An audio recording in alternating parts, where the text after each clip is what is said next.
슈퍼마린 종합물류 대표 이성열 대표의 이야기를 해드리려고 합니다. 공익 신고자이기도 하고요. 또 사법 피해자이기도 합니다. 2년 전에 처음으로 이 선라이즈는 누구 겁니까? 라는 내용으로 방송을 했었는데요. 또 알고 계시는 분들도 계시겠지만 이 사건이 워낙 방대하다 보니 제대로 또 이해를 하기가 어려운 부분도 있습니다. 예, 그래서 총 한 6부작 정도를 계획을 하고 있습니다. 6부작이 진행되는 동안 이 슈퍼마린 종합물류 이성열 대표는 왜 피해자가 되었는가를 설명할 것이고요. 그리고 또 어떤 조작된 사건으로 지금 재판을 받고 있는지, 그리고 그들은 왜 이성열 대표를 타겟팅해서 회사를 뺏고 이렇게 또 10여 년 동안 이렇게 괴롭히고 있는 것인지를 알려드리려고 합니다. 2008년에 평택항에서 물류 사업을 시작하게 됩니다. 슈퍼마린 종합물류라는 물류 회사를 운영하게 됩니다. 잘생겼죠? 네. 상당히 젊은 사업가로 상당히 빠르게 성장을 했고요. 연 매출이 500억이 넘는 상당히 큰 회사로 성장을 시켰습니다. 이 물류라는 것은 대표도 돈을 벌지만 운송하시는 분들도 계실 것이고요. 거기에는 또 관세사들도 있을 것이고 여러 사람들의 밥줄이 걸려있는 문제입니다. 이성열 대표는 젊은 시절에 사업을 시작했지만 상당히 빠르게 성장을 했고 또 그 주변 관련된 사람들과 아주 좋은 관계를 유지하면서 상당히 유망한 사업가로 성장을 하게 됐습니다. 그런데 2010년도에 회사가 하나 설립이 됩니다. 선라이즈 F&T라는 회사가 설립이 되고요. 이 선라이즈 F&T는 국내 업체임에도 불구하고 평택항 내에 자유경제구역이죠. 자유경제구역, 관세 프리존, 관세가 적용이 되지 않는 곳에 유일하게 국내 업체로 유일하게 들어가게 됩니다. 이 선라이즈 F&T는 농산물을 가공하고 수출하는 업체입니다. 선라이즈 F&T가 관세 프리존에 들어가서 자유경제구역에 들어갔고요. 그 이후에는 그 어떤 기업도 국내 기업도 거기에 들어가지 못합니다. 그만큼 메리트가 있는 거라고 할 수 있죠. 여기에서 상당히 많은 특혜들이 있었을 거라는 의심이 제기가 되는 상황입니다. 자, 그러면 왜 이성열 대표는 이렇게 이 우량한 업체를 운영하고 있던 이성열 대표는 이들에게 타겟이 되었는가? 자, 이 선라이즈 F&T를 자세히 좀 지켜보실 필요가 있는데요. 선라이즈 F&T는 농산물을 수입해서 가공해서 재수출을 하는 업체입니다. 관세라는 것이 있습니다. 관세는 농산물 원물을 수입을 하게 되면 상당히 높은 관세를 부과하게 됩니다. 가장 높은 관세는 퀴노아라는 제품인데요. 퀴노아는 거의 1000%에 가깝습니다. 1000만 원어치를 수입을 하면 거의 1억의 관세를 내야 된다는 거죠. 그리고 뭐 다른 것도 보면 뭐 녹두라든가 뭐 콩나물 콩 뭐 이런 걸 보면 작게는 350%, 뭐 500%, 600% 이렇게 관세를 내는 겁니다. 이 관세를 이렇게 매기는 이유는 자국의 농산물을 보호하기 위한 하나의 장벽이라고 이해를 하시면 되겠습니다. 근데 이 선라이즈 F&T는 자유경제구역에 입점을 해 있으면서 수많은 불법을 저지릅니다. 관세 포탈을 하고요. 그리고 농산물 원물을 수입을 해서 뒤로 빼돌리면서 실제로는 가공을 해서 재수출을 한다는 것으로 신고를 해서 예를 들어서 600%의 관세를 원물을 수입하면 600%의 관세를 매겨야 되는데 이것을 가공해서 재수출할 목적으로 하면 뭐 20%, 30% 이렇게 관세가 매겨지거든요. 그렇기 때문에 실제로는 원물을 국내에 몰래 빼돌리고 심지어 그것을 국산으로 둔갑시키는 이런 정황들도 있습니다.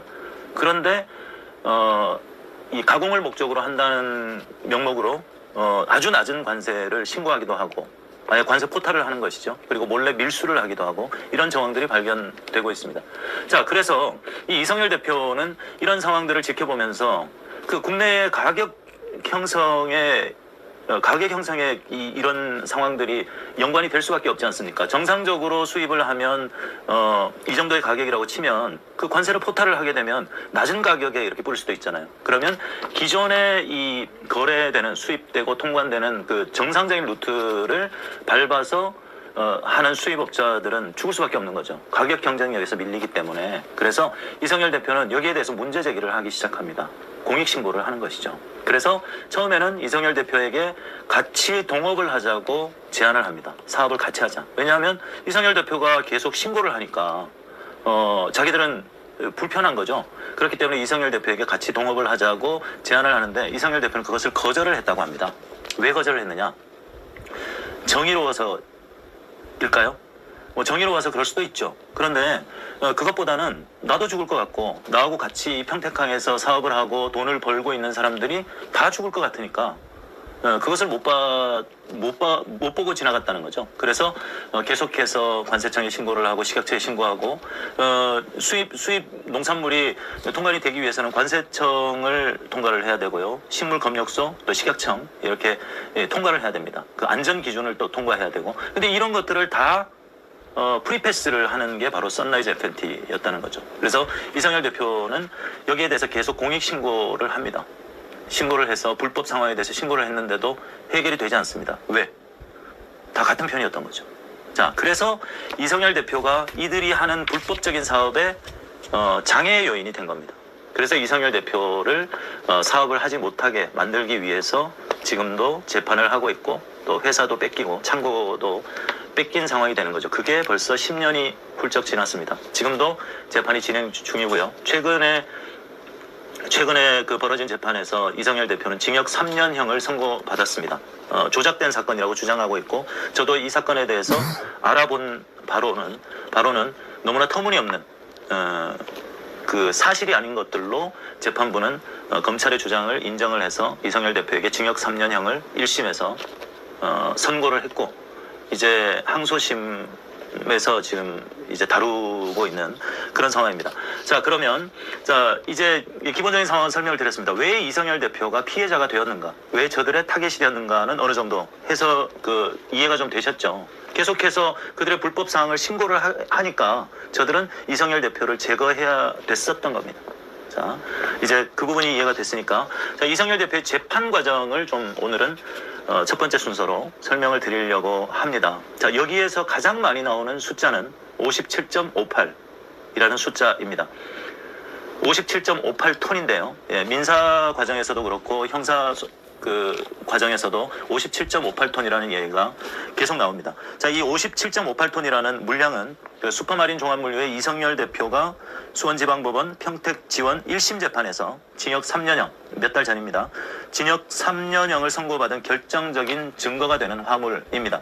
그러니까 검찰이 주장하는 그리고 재판부가 인정한 화물의 중량입니다. 57.58톤. 자, 57.58톤은 한 개의 화물이 아닌 8개의 화물에서 일부를 조금씩 떼내어서 합쳐진 물량이라고 주장하고 있습니다. 이 점을 먼저 인지하시고 57.58이 자주 나오기 때문에 이 점을 인지하시고 설명을 들으시면 이해가 쉬울 것 같습니다. 그리고 하나의 전제를 두겠습니다. 57.58톤은 이성열 대표와 또 이성열 대표의 친동생이 있습니다. 이영열 씨가 있는데 이 두 사람을 관세법 위반과 특정경제가중처벌법 많이 들어보셨죠? 특경법 위반으로 걸기 위해서 사전에 저들이 만들어낸 숫자라는 것입니다. 저들이 만들어낸. 그래서 이성열과 이영열을 구속시키고 이들이 이성열의 회사를 차지하기 위해서 사전에 만들어낸 57.58톤이라는 숫자가 자주 등장을 합니다. 그리고 이게 폐기되었다고 주장을 합니다. 57.58톤이 폐기되었다고 주장을 하는데 이 폐기된 물량을 이성열 대표나 이영열 대표가 무단 반출해서 임의로 처분했다라고 주장을 해서 이 특경법과 관세법 위반으로 이 두 형제를 고발을 한 거죠. 고발을 해서 지금까지 재판을 받고 있는 상황입니다. 자, 그러면 자세한 내용을 좀 지켜보시도록 하시겠습니다. 지금까지 이해가 됐습니까, 여러분? 네, 57.58을 기억하시기 바랍니다. 이것은 저들이 만들어낸 숫자이고 사전에 이성열과 이영열을 감옥에 보내고 그 창고를 그들이 차지하기 위해서 누군가가 차지하기 위해서 만들어낸 숫자라는 것을 먼저 인지하시고 자, 이제 이 주요 증거들을 따져보도록 하겠습니다. 자, 형사 1심 판결문입니다. 최근에 몇 달 전에 있었던 형사 1심 판결문을 보시면요. 자, 지금 보시는 화면이 판결문입니다. 자, 특정경제범죄가중처벌법 등에 관한 법률 위반, 횡령 이렇게 나와 있죠. 네, 뭐 이수민, 정태명은 그 이성열 대표가 데리고 있었던 직원입니다. 지금은 정태명은 이성열을 배신하고 있는 상황이죠. 자, 그리고 또 이성열 있죠. 자, 1심 판결문. 이때 저도 이 자리에 판결 과정에 함께 있었습니다. 그래서 피고인 이성열이 특정경제가중처벌법 등에 관한 법률 위반 횡령 혐의로 징역 3년을 선고를 받았습니다. 저는 무죄가 나올 거라고 예상을 했는데요. 3년을 선고받았습니다. 그래서 이성열 대표가 구속이 되겠구나라고 생각을 했습니다. 상당히 당황스러웠고 놀랐거든요. 재판 진행 과정에서는 무죄가 나올 가능성도 충분히 있었는데 말이죠. 재판부가 검찰의 주장을 다 인정을 해버린 거죠. 자, 그러면 재판부가 인정하고 그 검찰의 주장이 얼마나 허위인지를 지금부터 설명을 드리도록 하겠습니다. 재판부는 피고인에 대해서 유죄를 인정하고 징역 3년을 선고한 건데 징역 3년을 선고하는 순간에 저는 구속되겠구나라고 생각했는데 법정 구속을 하지 않습니다. 보통 특경법이라는 것은 징역 3년을 때리지도 않고 보통은 법정 구속을 한다고 저는 알고 있거든요. 자, 법정 구속을 하지 않았습니다. 자, 공소 사실의 마지막 부분을 한번 보겠습니다. 자, 피고인들은 위와 같은 공모관계에 따라서 2015년 1월 29일경 이 사건이 창고에 보관 중이던 냉동 홍고추 57.58 나왔죠. 돈을 지게차를 이용해서 트럭에 옮겨 실어서 성명을 알 수 없는 고추 매입업자들에게 운송하여, 자, 성명불상 운송하여 판매하는 방법으로 임의 처분한 것을 비롯하여 2013년 12월 8일 경부터 2015년 1월 29일경까지 사이에 같은 방법으로 여러 차례 걸쳐 시가 합계 10억 원 상당의 냉동홍고추 1064톤을 임의로 처분하였다. 자, 여기서 여러분 뭐가 이상하십니까? 뭐가 이상한 게 느껴지지 않습니까?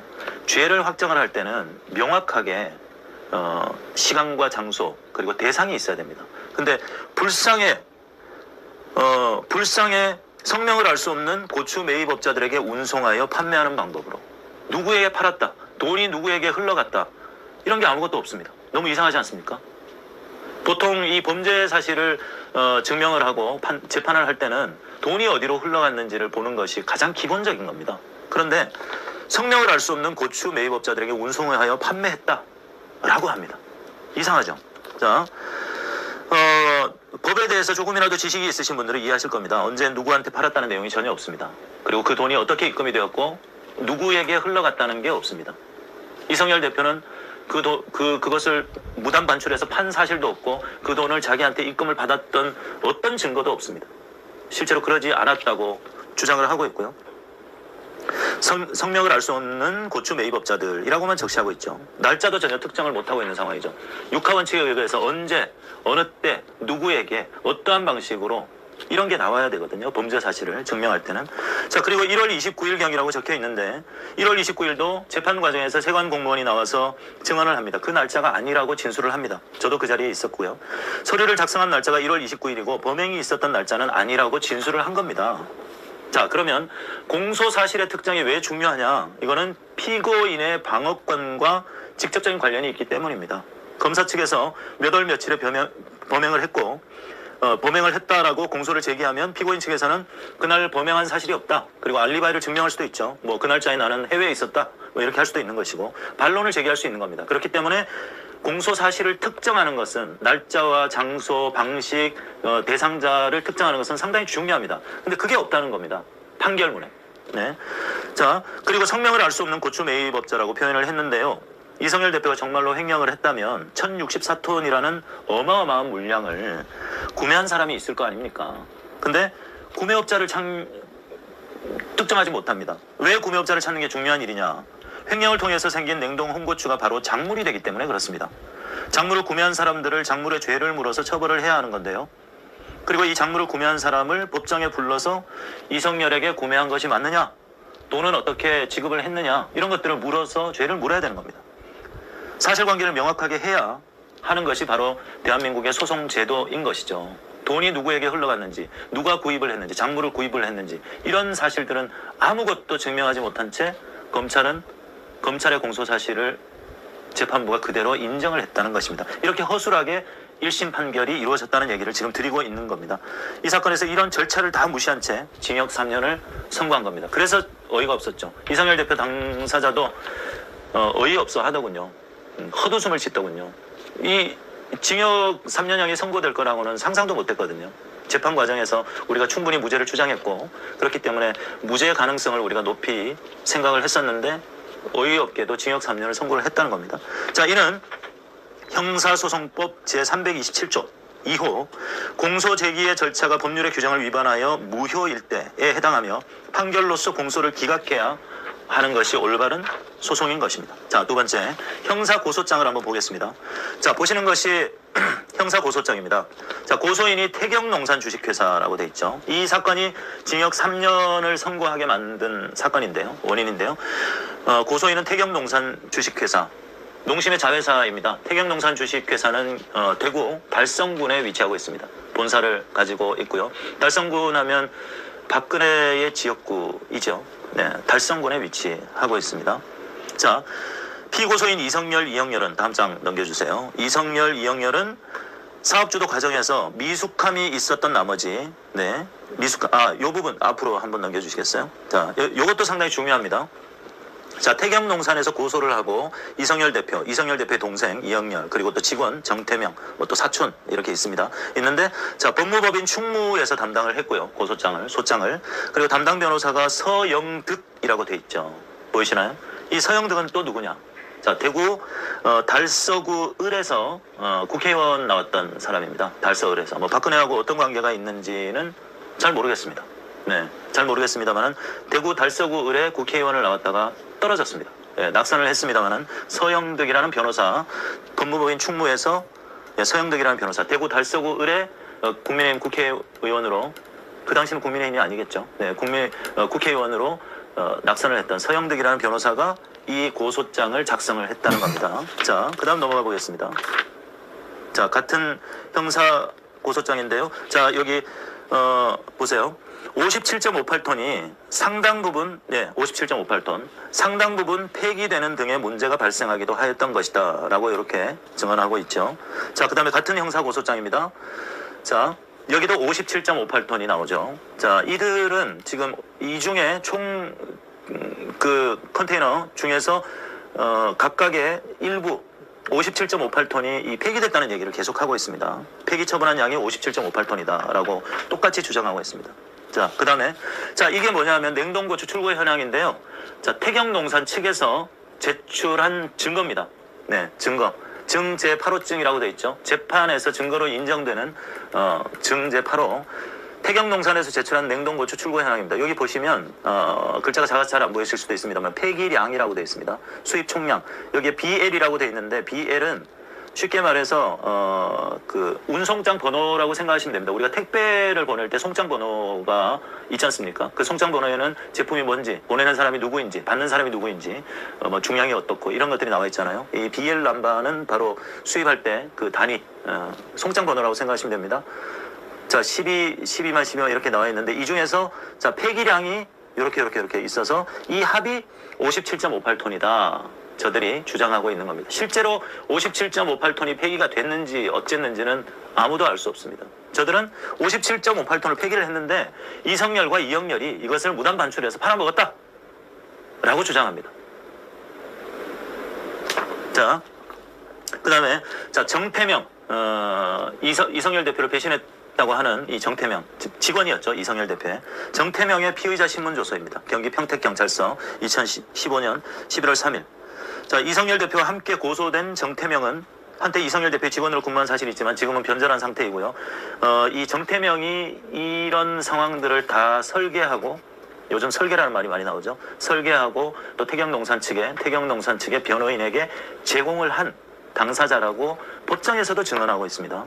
지금 태경농산 측에서 제출하고 있는 날조된 증거들은 전부 정태명이 만들었다고 법정에서 진술했습니다. 본인이. 그래서 제가 한 게 맞습니다. 그리고 태경의 그 소를 담당하고 있는 서영득 변호사에게 이런 자료들을 다 전달해 줬다라고 증언을 하고 있습니다. 법정에서 진술한 다른 직원의 진술을 들어보면 정태명이 이성열을 구속시키고 창고를 같이 차지하자고 공모까지 했었다고도 다른 증인들이 진술을 하고 있는 상황입니다. 이들이 이성열과 이영열을 몰아내고 그 창고를, 회사를 차지하자라고 공모했다는 정황들이 나오는 상황이죠. 자, 이런 정태명도 57.58톤에 대해서는 폐기한 것에 동의하고 있습니다. 폐기했다고 말하고 있습니다. 자, 정태명의 피의자 신문조서 2017년 보겠습니다. 2월 24일 수원지검 여주지청에서 이 피의자 신문조서에도 정태명이 여주지청에서 조사받은 내용인데요. 자, 평택경찰서에서 조사 내용하고 똑같습니다. 57.58톤. 네. 나오죠? 자, 그 다음에요. 폐기된 것이 맞다. 폐기 처분한 양이 57.58톤이다. 라고 얘기하고 있습니다. 자, 그 다음 이성열 대표의 피의자 신문조서 한번 보겠습니다. 자, 제주지검 담당검사 성대웅이라고 나오네요. 자, 여기에는 이성열 그리고 안길준이라는 사람이 나오고요. 황준석, 그러니까 태경 측의 대리인이라고 할 수 있습니다. 자, 보시면 제주지검 검사실에서 조사를 받은 건데요. 참고인으로 안길준과 태경농산 고소 대리인 황준석이 입회하여 대질 조사를 하게 됩니다. 참고로 안길준은 남성유통이라는 회사를 운영하는 대표로서 현재 이 사건에 있어서 참고인에 불과하지만 소송 전반에 걸쳐 관여를 하고 있는 인물입니다. 네, 당국대 법학과를 졸업했다고 알려져 있습니다. 슈퍼마린 종합물류 이성열 대표와 태경농산 간의 신용장 오픈 계약 관계에 있어서 브로커 역할을 한 사람이 바로 남성유통의 안길준이라는 사람이고요. 일정 수수료를 받고 슈퍼마린과 태경농산의 다리 역할을 한 사람이죠.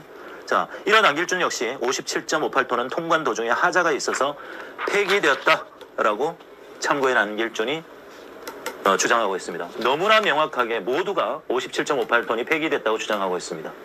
예, 마치 짜맞췄다는 듯이. 사전에 57.58톤을 이들이 만들었죠. 만들어서 이성열과 이영열을 감옥에 보내고 그 창고를, 공장을, 회사를 차지하려고 하는 모의가 있었다는 정황으로 볼 수가 있습니다.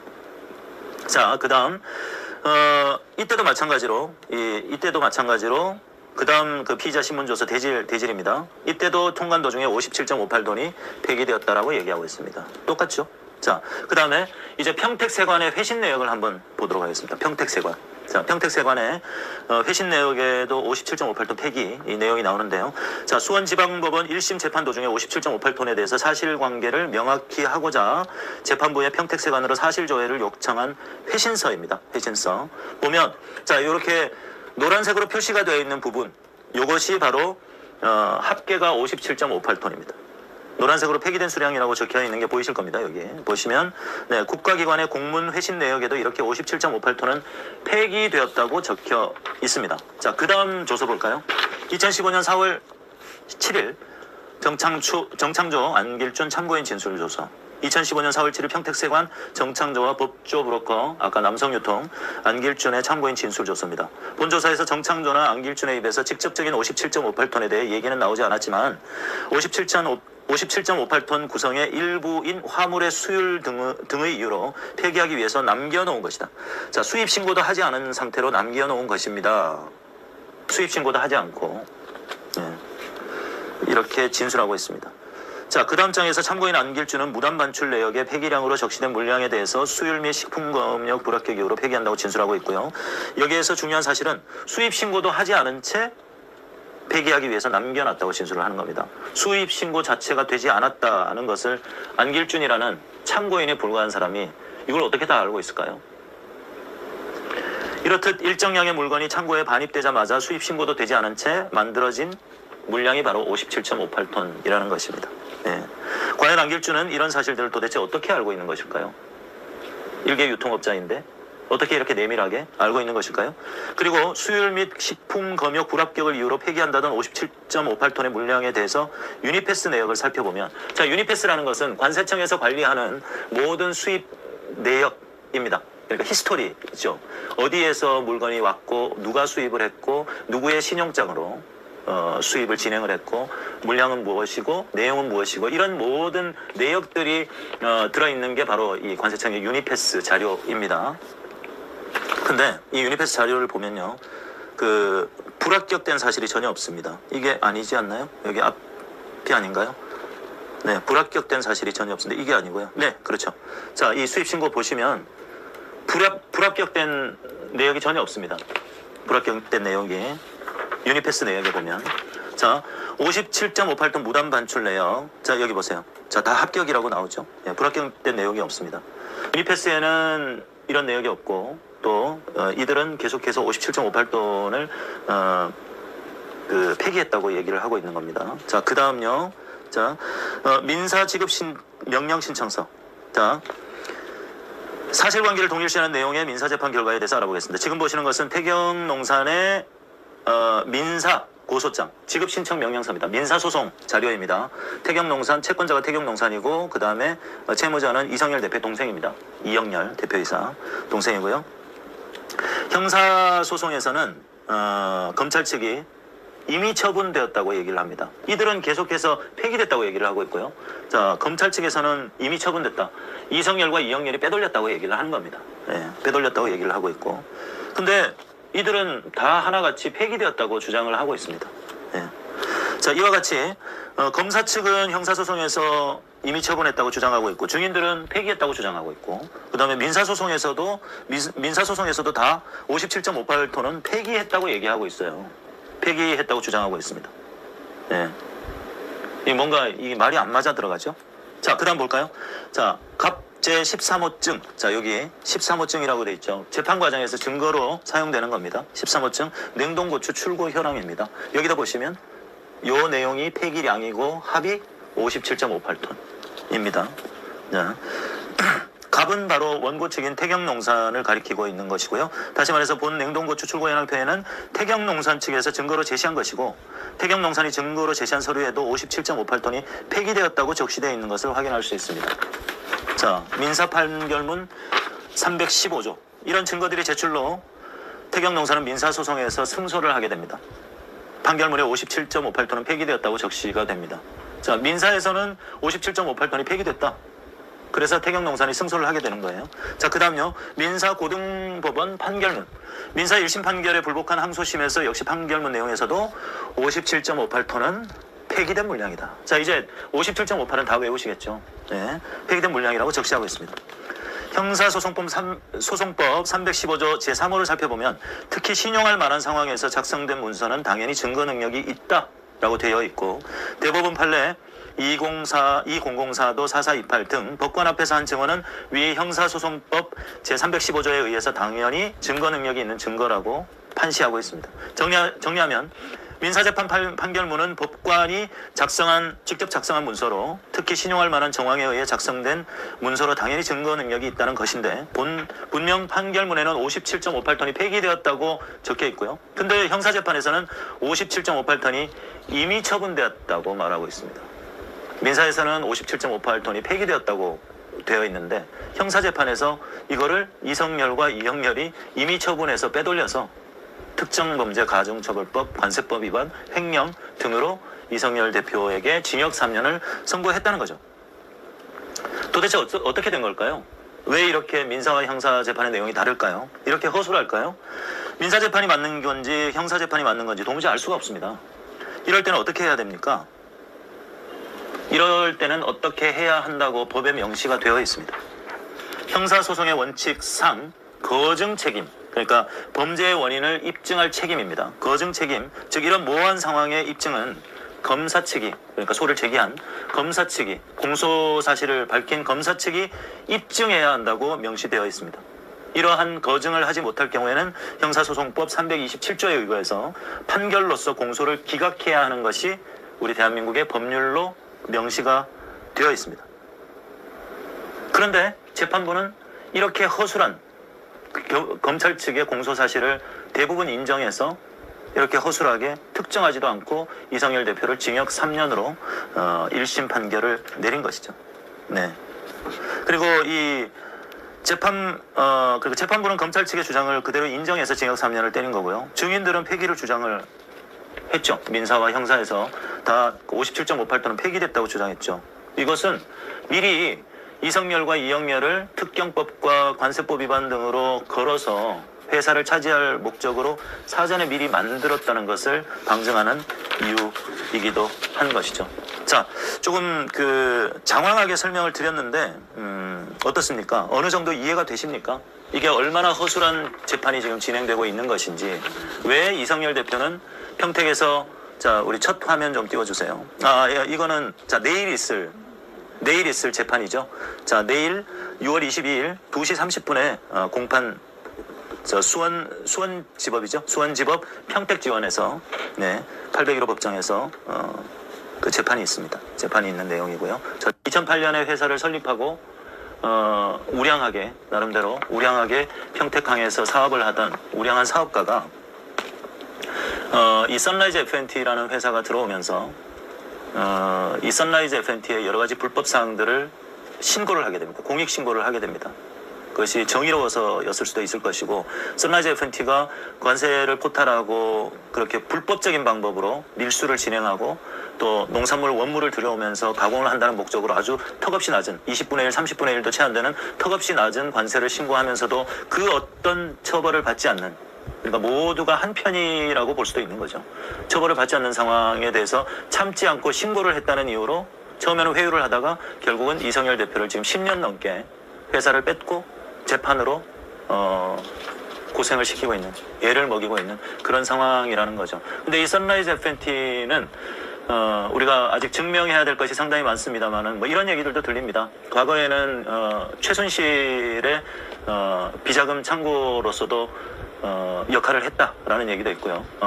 다음 방송에서는 이성열 대표의 목소리를 직접, 증언을 직접 들어보려고 합니다. 이성열 대표가 과거에 그때는 최순실인지 몰랐겠죠. 근데 선라이즈 FNT에 갔다가 회장실에 인사를 하고 오라고 해서 올라갔더니 어떤 여성이 중간에 마치 영화의 한 장면처럼 중간에 딱 다리를 꼬고 앉아있고 2명의 가드가 서 있고 나머지 선라이즈 FNT에 있는 여러 사장들이 있습니다.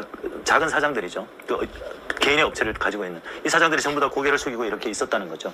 근데 그때 봤던 그 여자가 나중에 알고 보니까 최순실이었더라라는 증언도 이성열 대표가 하고 있습니다. 그 이후에 박근혜 최순실이 국정농단으로 이제 감옥에 가고 난 다음에 이 무주공산이 된 선라이즈 FNT를 또 윤석열 처 일가가 먹으려고 한 게 아니냐라고 또 주장을 하고 있습니다. 그것은 앞으로 우리가 증명을 해 가야 되는 부분입니다. 그리고 뭐 그것을 떠나서도 이 우량한 사업가가 10년 넘는 시간 동안 이 선라이즈 FNT 그리고 주식회사 태경농산, 농심과 상당히 밀접한 관계가 있습니다. 그리고 여러분들이 먹는 국산 농산물이 국산이 아닐 가능성도 있습니다. 그리고 우리는 이 관세라든가 식약처라든가 식물검역소를 통해서 우리가 안전한 먹거리를 먹을 수 있는, 우리 국민들이 안전한 먹거리를 먹을 수 있는 권리를 보장받아야 됨에도 불구하고 이런 선라이즈 FNT라는 회사 때문에 우리의 먹거리를 위협받고 있는 것이죠.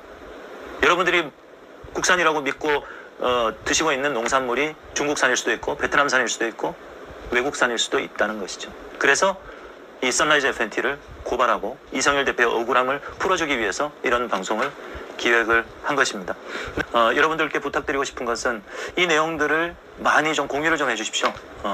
억울함을 당하고 있는 이성열 대표의 억울함을 해소하기 위해서, 그리고 또 이 선라이즈 FNT라는, 그리고 또 농심이라는 이 거대한 기업들의 거악을 우리가 척결하기 위해서, 고발하기 위해서도 많은 분들이 관심을 가져주시기를 부탁드리겠습니다. 이성열 대표가 이 선라이즈 FNT의 이 불법 사항들을 계속해서 신고하고 고발을 했기 때문에 저들은 이성열 대표를 제거할 필요가 있었던 것이고요. 그래서 이성열 대표의 회사를 빼앗고 그리고 법적으로 구속시키려고 했던 거죠. 그래서 실제로 이성열 대표의 동생은 2년 넘는 시간 동안 또 감옥에 갔다 왔습니다. 감옥에 갔다 왔고 이성열 대표도 감옥에 보내려고 했는데 이번 재판 판결은 징역 3년에 집행유예죠. 집행유예가 아니라 법정 구속을 하지 않은 거죠. 근데 항소심에서 만약에 실형이 선고가 되면 감옥에 가야 됩니다. 너무 억울하지 않습니까? 말도 안 되는 이런 검찰이 증명하지도 못했음에도 불구하고 재판부가 유죄를 선고를 한 거죠. 네. 이 57.58톤 그 어디에도 이성열 대표가 이것을 몰래 빼돌려서 누구에게 팔고 그 돈을 어떻게 입수를 했고 그 자금의 흐름조차 증명하지 못합니다. 그런데 이성열 대표가 잘못했다고 합니다. 재판부는. 검찰도 마찬가지고요. 너무나 어처구니 없는 일들이 지금 벌어지고 있다는 겁니다. 이 대표님의 건강은 어떠신지. 네. 뭐 건강하다고 볼 수도 없고 이 소송 준비를 하느라고 잠을 많이 못 잡니다. 많이 좀 힘든 상황이고요. 예.